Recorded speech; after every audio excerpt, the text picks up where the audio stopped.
অবসর মাটিতে নিজে নিজে পাক করে নিজে নিজেই খেতে হবে। আশেপাশে আপনার কেউই থাকবে না, আপনি একা একাই থাকতে হবে।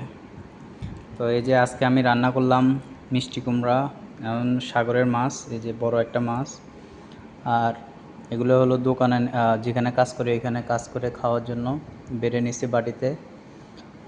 তো এটা হলো আজকে রাতের খাবার। তো সবাই ভালো থাকবেন। আর যারা প্রবাসে আসবেন, বিদেশে আসবেন, ভেবেচিন্তে আসবেন। বিদেশের মাটিতে আপনার রান্না করে খেতে হবে, প্লাস একা থাকতে হবে। তো সবাই ভালো থাকবেন। আল্লাহ হাফেজ।